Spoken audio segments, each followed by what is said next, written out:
Welcome to Wisdom Talk Radio, a collaborative community of explorers in conscious living.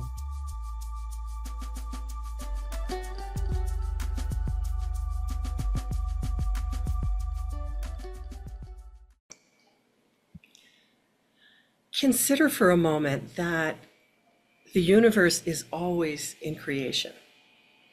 Really, living is essentially a creative act.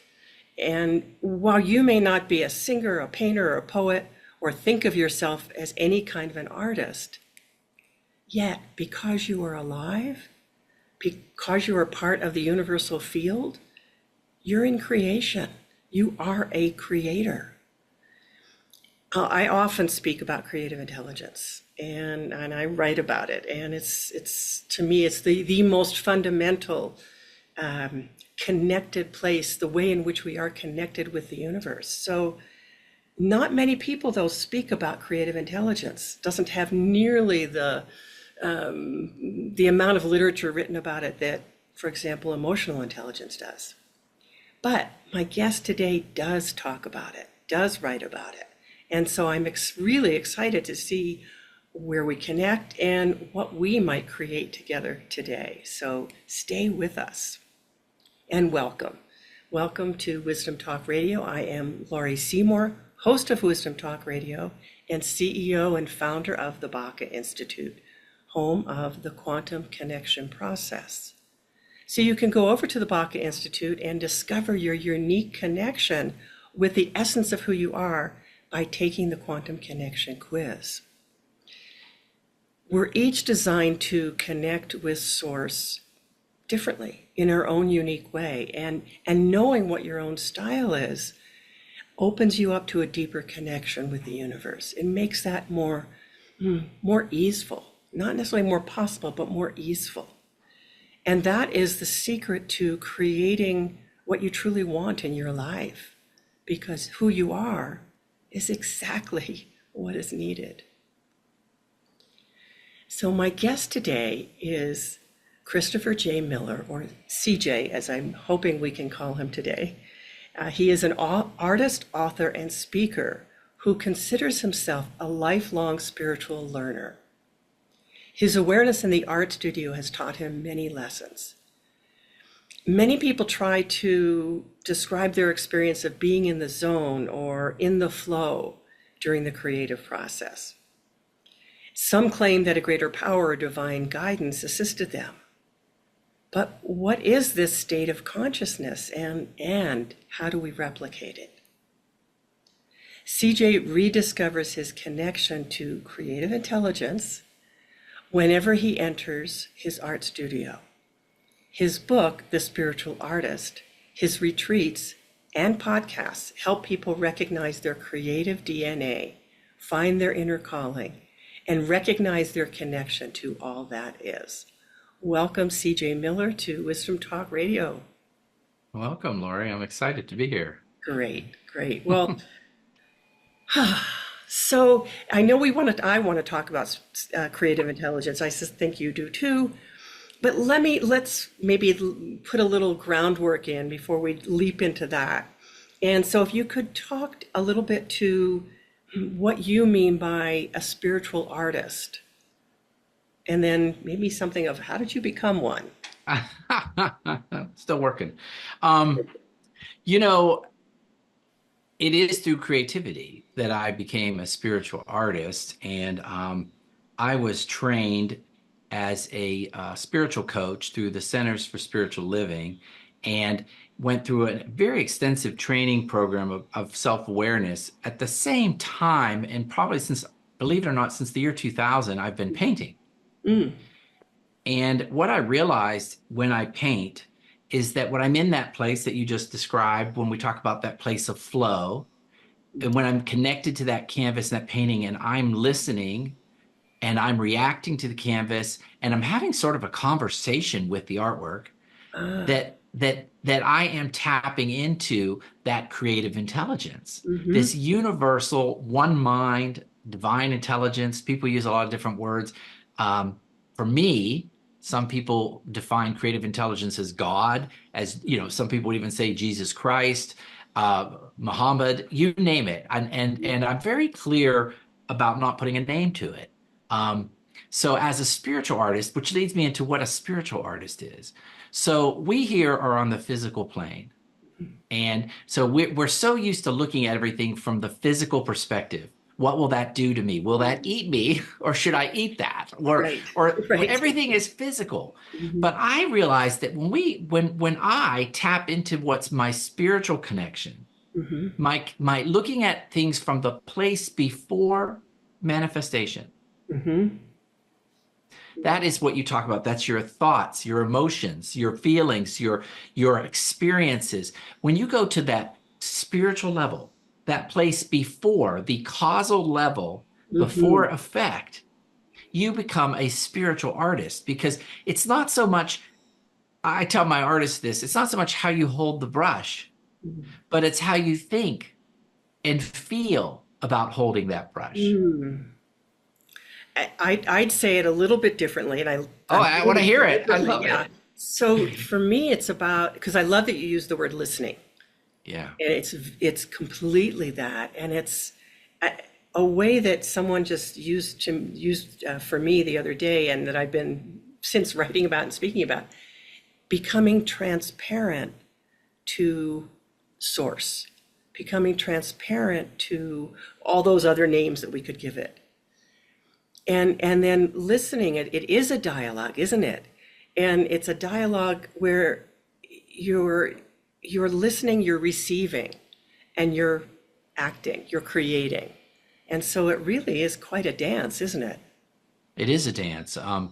I tell a story about how I went to my minister and I said, okay, so I know I'm holding the brush, Mhm. and then I look at the canvas and I make a mark, and then I hear something.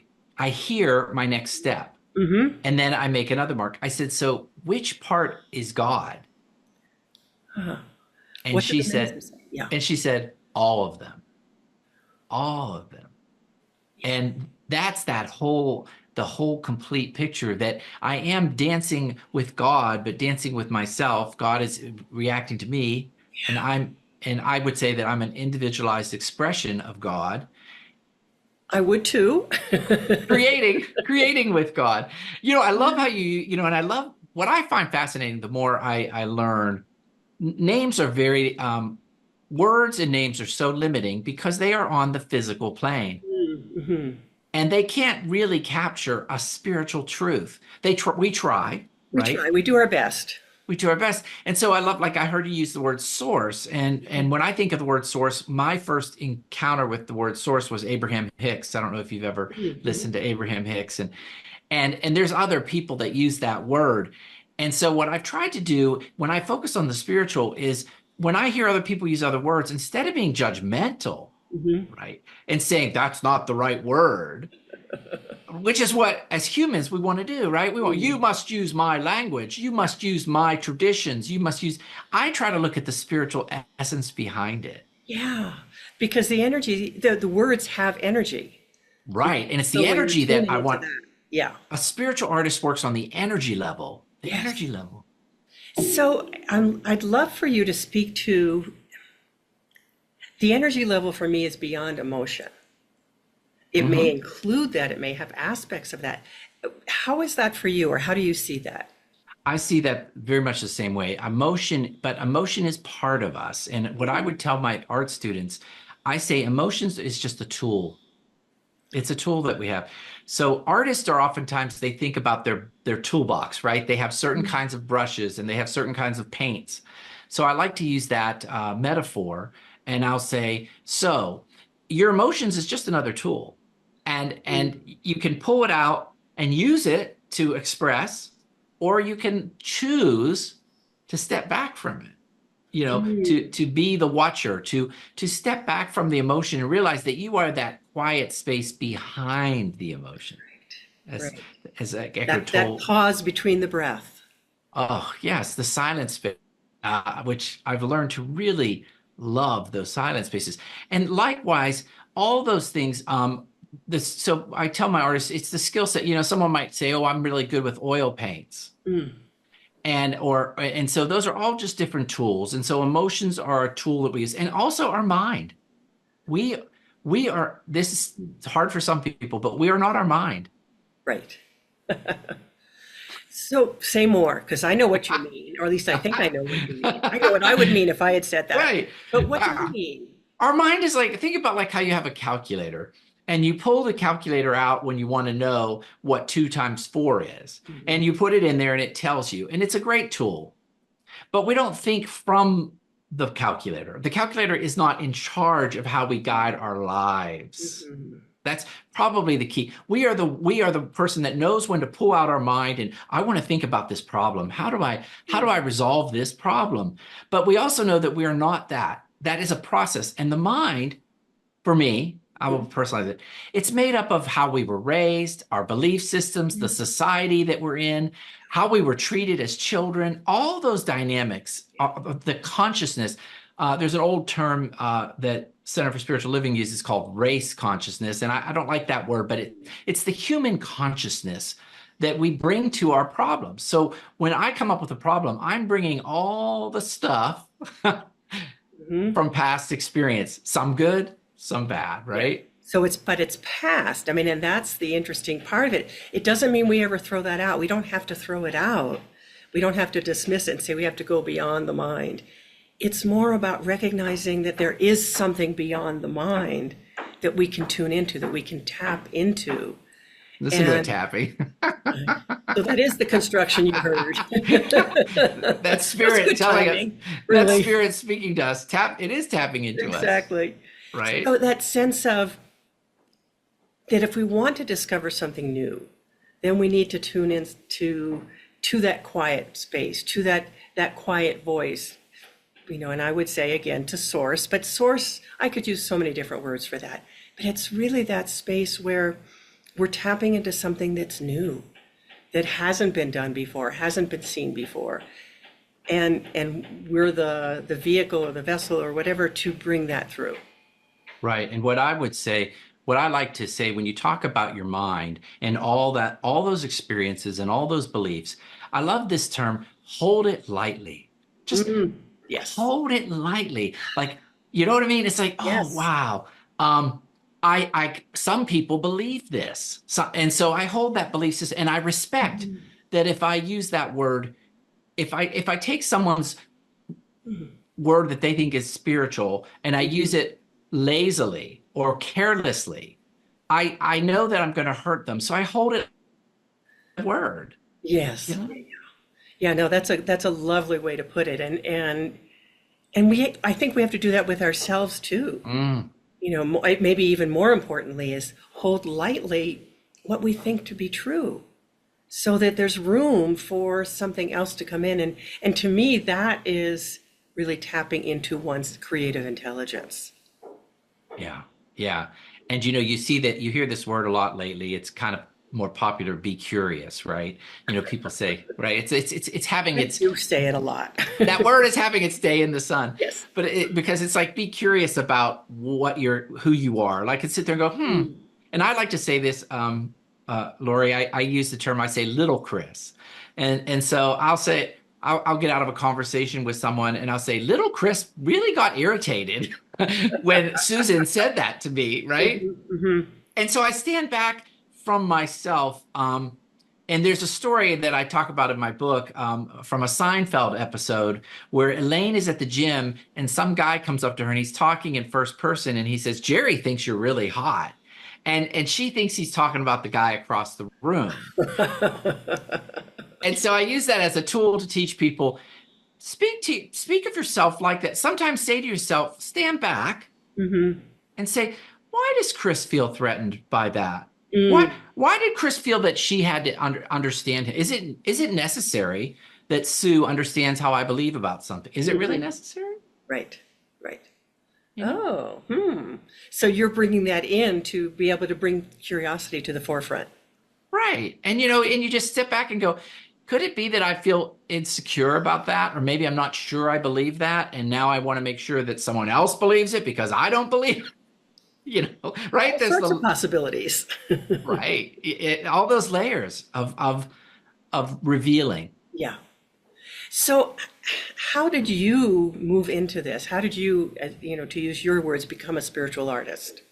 Well, I was always very, when I was young, I was raised Catholic and I was very religious and spiritual.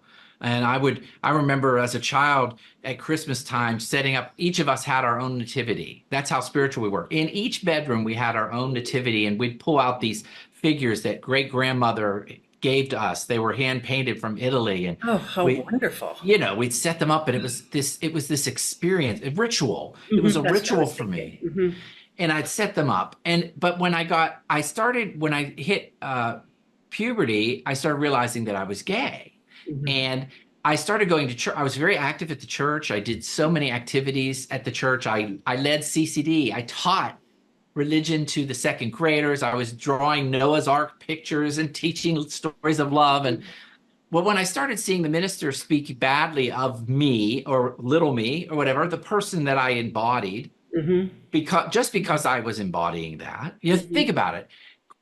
Little Chris is gay. It's the way he was born. Well, and people might argue with that, but you can't argue how I know what's inside me. But little Chris is gay. So what? The essence of Chris is still Chris. And so what happened was I pulled away from God, and for many years. And I Hmm. also at the same time, I had a horrible art teacher that shamed me in front of, and I said, not in front of like 1,500 other students. No small thing. No small thing. So I moved away from God and art. Hmm. And I got to an age where I was like, I don't need either of them. I don't need this word. I stopped using the word. I talk about words. I didn't even use the word. Hmm. And I also didn't, I was going to do whatever else I have, whatever skills I have to create and make a living. And when I got out of college and I had a roommate, and I came home one day and she was reading a book, and it was a Shakti Gawan book. I think it was Living in the Light. Hmm. And I said, what are you reading? And she starts telling me about it. And when she said the word God, I was like, oh, no, no. Right, right. I don't use that word. There is no room for God in my life. Hmm. If there's no And room for me in God, then there's no room for God in me. right, isn't that the disservice that we do to people? Hmm. That society does to people, because Absolutely. we claim that certain people have room for that and certain don't. And so, but what that does create is, well, first she told me, use another name. She said, call it something else. Call it the one. Call it Hmm. source. And so for years and I said to her, wasn't that cheating? Isn't that cheating? I'm using a different name. For Catholics, it probably is. It is. In fact, so many of our dogmas and religion, they do make it that way. They're Hmm. so severe. They're missing the spiritual truth, Yeah. and they're getting caught down on the physical level. Hmm. Hmm.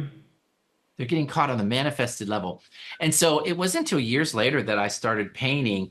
And then I had this experience where I'm painting something and I look at it and go, where did that come from?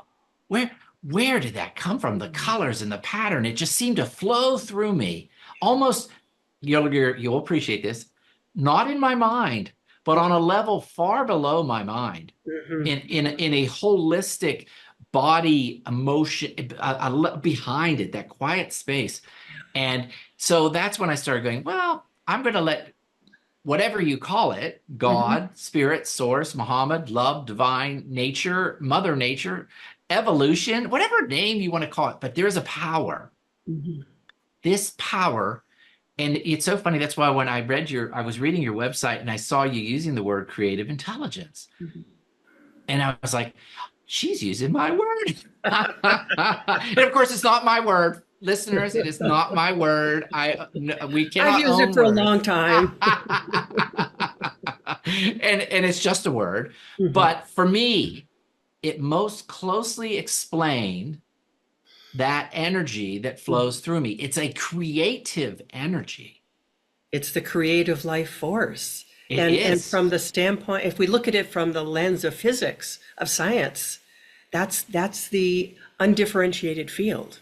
That is the field where everything is connected. So as we get quiet, because we're part of it, we get to start listening. We get to start tapping into that. And we get to, because we have our uniqueness, we get to be that creative, that unique creative expression. So it comes through I love you, and that. it comes through what you in your uniqueness are here to express in that moment. And you said something I'd love to highlight. It truly is the connection between science and spirit. Hmm. It proves that we're not talking about contrary things here. We don't No, have, there's not a, evolution doesn't have to be juxtapositioned against love of God, hmm, spirituality. They are the same. It's an energy. exactly. And everything is energy, and that's been demonstrated. It's it's that science had to catch up with with the rest of things, that with life, and it's not, and spirituality has had to expand its way of speaking about itself. Very, I love it. I heard that when you said that. I was like, and spirituality needs to ease up. Science needs to catch up and spirituality needs to ease up. And so, because Okay, they're so, okay. to be caught up on the physical, how we're so, people, countries are fighting each other because they use a different name. Mm, mm, People are hurting each other. The essence is love, but they're hurting each other because they're like fighting over the physical level, the mhm. manifested level. It's not the truth. And so for me, it's funny. I love this story. When I was going on this journey and I was painting and I was coming to better terms with my spirituality, I used to get so mad if someone said, I kid you not, if I was going through a drive-through and I'm in Texas, and so everybody does it, they'll say, bless you. And I would get mad. I would be like, how dare you? How dare you bless me? I was like, don't shove your God on me. And suddenly I realized, wait a minute. What is the spiritual truth behind what they're saying? Yeah, They're really saying, I love you. exactly. I And love you. they're also saying you are loved. Right. And I can accept that. And Mm. and and so now I'll go back and I'll go through the checkout and I'll be like, well, bless you. I mean, I'm just like, of You're right course, in right? there. I find, I don't know how you feel about this. I find that I'm able to pick up any word and Mm. it doesn't offend me. If and I can use your language. And I will credit that a little bit to my spiritual coaching training when Mm. we are coached to listen to cues from our client, and then when we do prayer, to use their words because it makes it stronger for them. Right, right.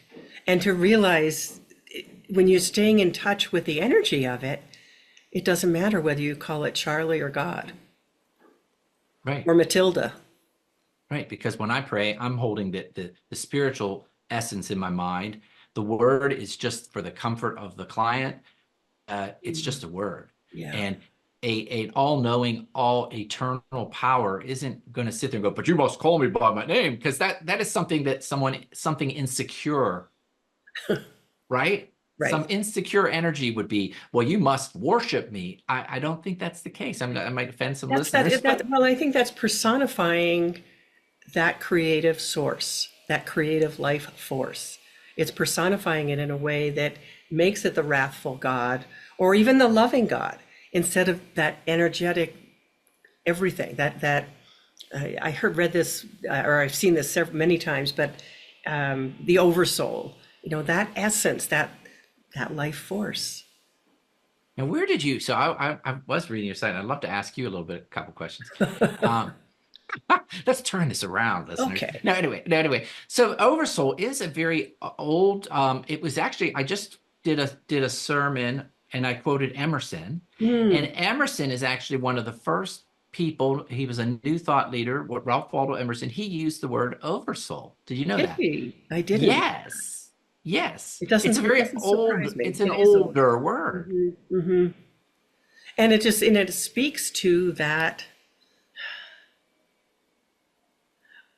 there is a hierarchy in the other dimensions. Mhm. That there are level that it's about development. I mean, so this is getting far beyond where we're going today, and it's that sensing of that we're here for a purpose. We're here to learn. We're here to experience on as physical human beings, And then we have a life after, and it's not the afterlife, I think, that has been written about so much, but it's that experience of, okay, I continue. I don't stop. I don't cease. I continue to learn. I continue to evolve. And then I have an opportunity to do it again and hopefully to learn new lessons and to raise my frequency, raise the vibration. Right. Right. I love that. That's a whole other thing. So, can I ask you about something that I have Yes. never seen this word before? And you do something called, and I may not pronounce right, asemic writing. Oh yeah. Yeah. What is that? And yeah, how do you So use it? Asemic writing was sort of re-highlighted back in the 90s, and what it is, it's not channeled writing. Hmm. It's so let's get that out for people that are aware of that. It's where you sit down and you just free scribble Hmm. on paper. It is a very basal type of scribbling. It looks like cursive, but it's not actual words. And it's based on your feeling, your emotion, your arm strength, whatever energy you have. Hmm. And so I have really learned to use block for my artists. Ah. So a lot of artists, what I found is in our society, just like everywhere, we're taught to go backwards. We teach our young artists to look at Picasso and Matisse and Andy Warhol, and we teach them to look at other painters and paint like them. Mm. And so my process and when I do my spiritual art retreats is to take people back to remember when you were little and your mom gave you those crayons or your dad and you sat on the floor and you just kind of scribbled loosely, not even in Hmm. lines, right? You're not even in lines. You were just Hmm. such freedom of who you are. Your creative intelligence was raw Hmm. and expressive. And slowly, as we get older, we are taught, oh, no, no, no, trees are shaped like, right? Yes. The lines Whoa, are there for a purpose. right. A tree must be vertical. You can't draw a tree sideways, and they have to have the leaves have to be green and the trunk. And suddenly, all that creative expression, which starts in what I would call asemic writing, is tightened and brought until either you excel at it. You either Hmm. do very realistic drawing, or you Hmm. say, I'm not an artist. Now, And that was every me. And that was right. me. I've had always, I said for years and years and years, oh, I'm not an artist. I still don't say I'm an artist.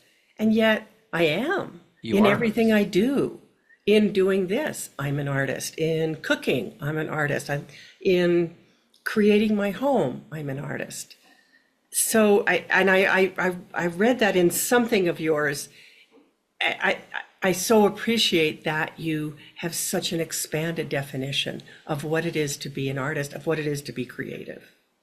So I think, and I love what you said, I think everybody's an artist.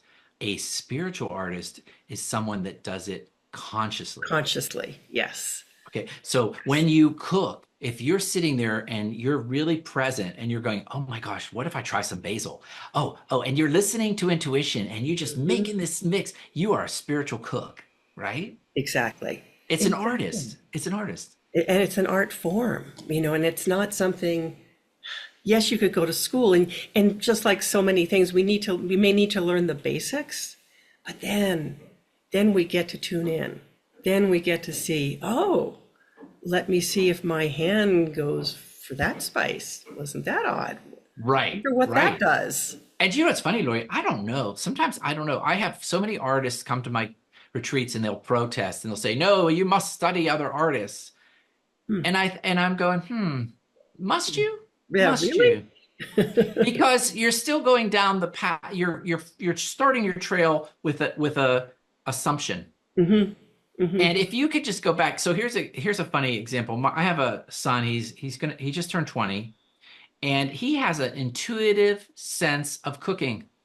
I mean, I Hmm. don't know how he does it. He made something the other day. He made a pasta, and I'm eating and go, what is that? What flavor did you put in there? And he goes, oh, I put lemon in there. And I said, why would you think to put lemon in this pasta dish? Hmm. And he goes, well, I just know that you use lemon in this scenario, but he really just has this instinct. And I said, where did you get this herb? And he goes, oh, I found this herb in the cupboard and I smelled it. Yeah. So I do think we have, so when I take my students and they come and do my ecemic drawing and they start letting themselves loose, and we do stuff, Laurie, with body movement. I'll have them walk around the room and do body movement and then draw, and then body Mhm. movement and then draw. And I teach them to be reactive to a situation instead of thinking. I want them to be at a level that's below the thought.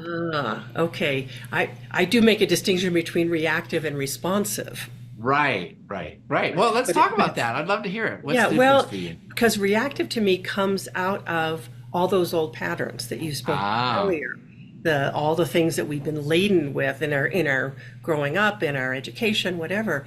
Whereas responsive comes from that more of that place of the witness.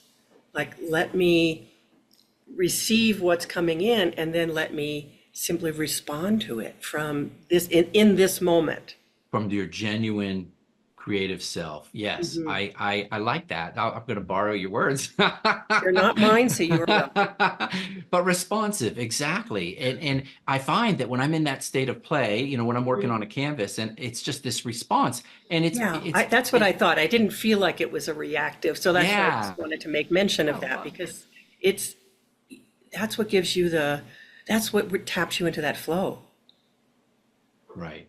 You And cannot tap into flow and be reactive in my words, in my way of using that.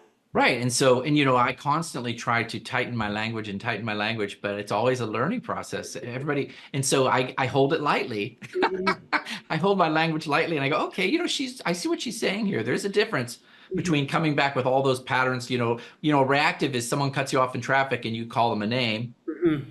You're coming from reactive. Sure, sure. And that's why they call it a knee-jerk reaction. Right. And responsive might be like, oh, I'm going to let them go. Maybe they have an emergency that they need to get to. Maybe there's, That's such that gives you space too, because when we react, it does not feel very good in our own body. When I'm in a reactive state to something, no matter what it does not feel good. It feels pretty yucky. it And does. and yet when I can go, let me take a breath. Okay, let me settle in here and give space to whatever's going on around me. Like you just said, maybe they've got an emergency they're getting to. Maybe they're sick. Maybe they have to use the bathroom. Who knows, right? And Mhm. I love this because my yoga instructor told me this. She said, always ask yourself if you see a behavior that you're reactive to, Mhm. always ask yourself, when am I like that? When have I been like that? Mhm. And it opens that space for compassion. Well, if I'm having cramps and I'm in the traffic, I'm going to cut through. I want to get home, right? And so suddenly you open that heart space Yeah. Yeah. and you go, oh, instead of, chasing them down the highway, trying to get back in front of them, right? Exactly. Exactly. And we are really in a need for this responsive in today's world, We particularly somehow right now.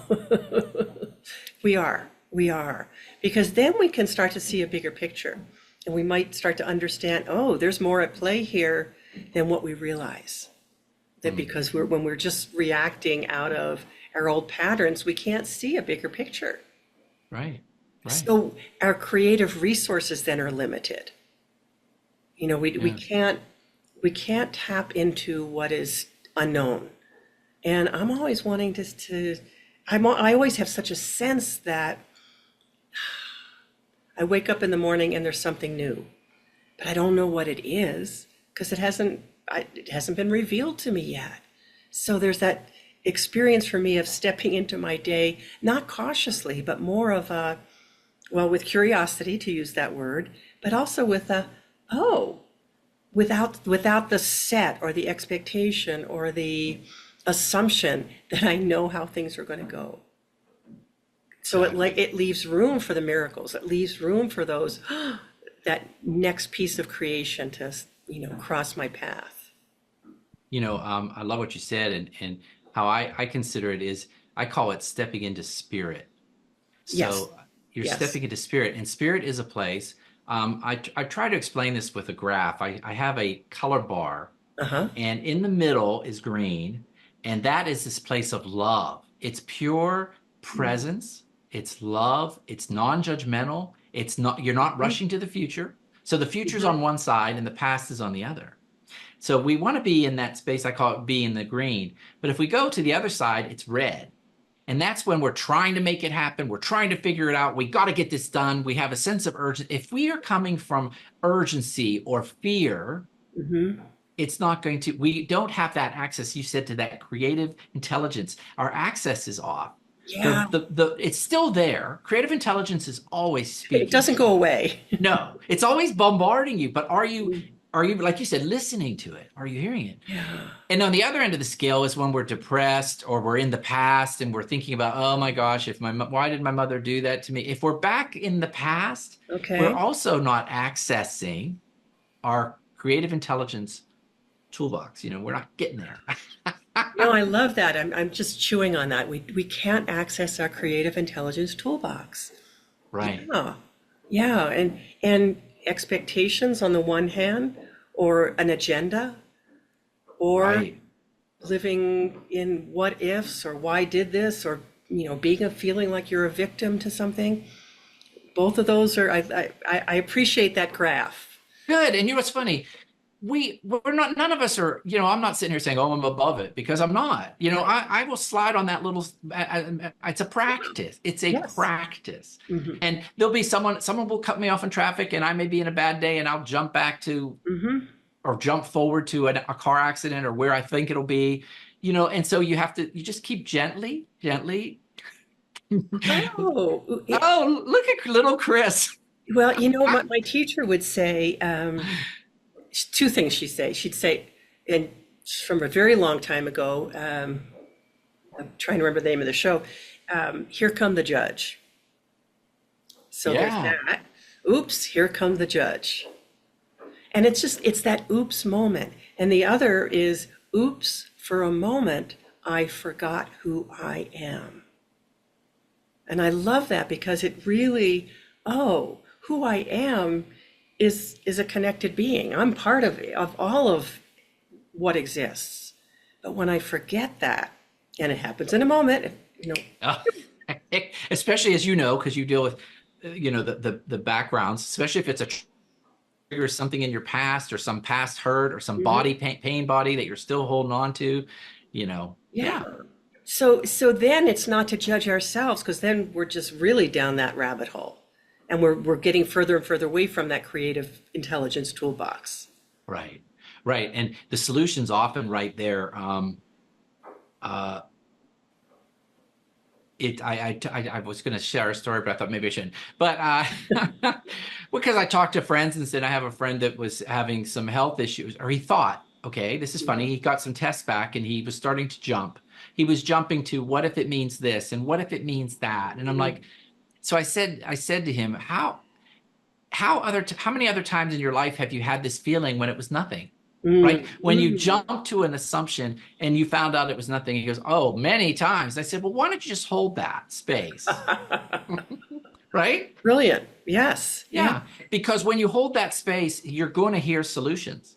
When you're in that space of love and acceptance, and you're not judging, like you just said, Mhm. judgment. Oh, that's, ugh.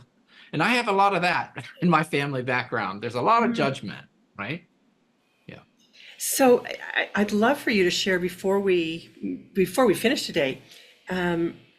What are some ways that you can suggest to our audience for them to be able to access their own creative inspiration?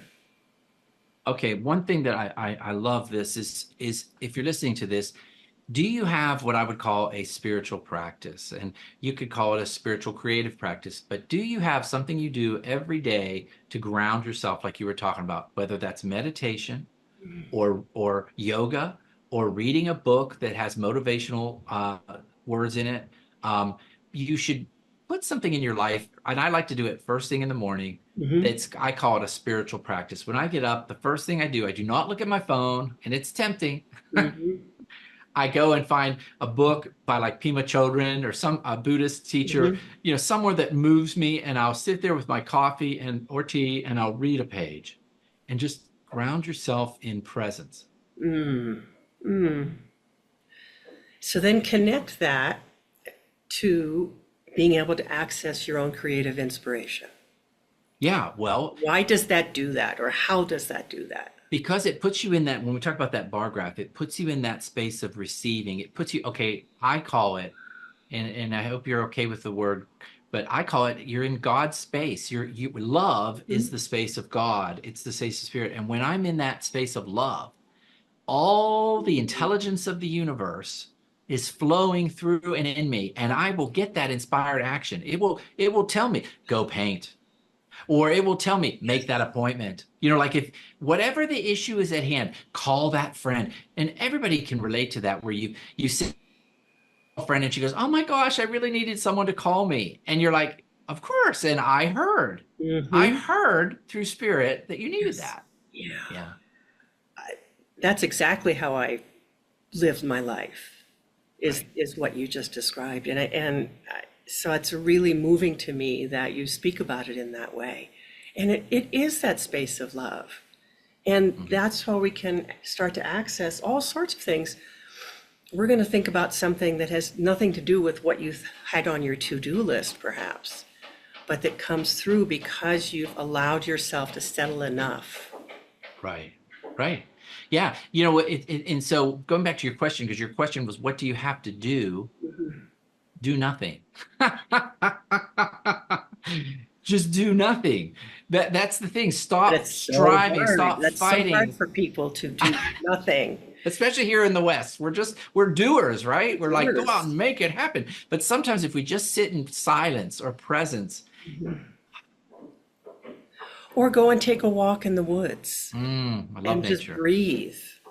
Yeah. Just something that, because some people don't, or it's not too easy for them to sit still, but maybe they can move their body and tap into it in that way. Right. I come from a long line of to-do lists and doer, doer, doer. So for me to learn how to just, and I do it often, I call it praying without ceasing. All through the day, I'll just suddenly stop Mm. and focus on the beautiful. I have a candle here. Look at the light of the candle Mhm. Mhm. and the way the flame is dancing, Mm. and the beauty of what this beautiful world we have around us. And wherever you are, there is a piece of beauty somewhere. It's why I think creating beautiful surroundings is so important, because that beauty nourishes that connection. It really, it's the bottom line. It nourishes that connection on your graph there of that Right. space. And learning to see it, even in every situation. Just learn. I don't. I know we were running close on time, Yeah. but I share a story in my book where I had this horrible stomach virus once, and I was literally leaning over the toilet, and I was sick, and I was cramping, and I had a, a waste paper basket in one hand, and I was on the toilet in the other hand, and that kind of agony. And I noticed while I was in the middle of that, I saw a light coming through the window, and it was hitting the back wall behind the toilet, and it was dancing. And I thought, focus on that. And it did not make me 100% healed. I didn't jump up and say, I'm healed. I didn't eat that bad chicken. you know, but it made it bearable. Yes. Yeah. It made it You are bearable. more than just your immediate experience. Exactly. This has been so much fun, first of all. It is. I love talking to you about this. It's Yeah, awesome. it's so much fun and creative. I feel like I had no idea what we would create, and I probably, you can still hear the tapping again. I'm sorry to the audience. I'm sorry to you. We'll just tell the audience that is symbolic, that spirit is always tapping on you, always. It's true. It's true, and to me, it's far beyond intuition when we start to pay attention, when we start to listen. Right. Yeah. So thank you, CJ Miller, for being such a delightful guest, first of all, and for gracing our time here with your presence. Oh, thank you for having me on the show. I loved it. Thank you. And thank you to our audience for being with us today here at Wisdom Talk Radio. Join us here regularly for more wisdom, discovery, and illumination. And if you've enjoyed today's episode, please do subscribe, leave a review. That helps more people find and discover this kind of transformation, because that's what we're all about, is how can we bring this all into the world so that it's part of everyday life. And if you would like to find out more about your own quantum connection style, go over to the Baca Institute and take the quiz there, the Quantum Connection Style quiz. And it'll be fun for you to see what it is that you most genuinely and uniquely offer to the world. And we'll see you next time. Thanks for joining us here at Wisdom Talk Radio. We wish you well in your conscious explorations. For more information and to join in the conversation, our website is wisdomtalkradio.com or at Wisdom Talk Radio on Facebook.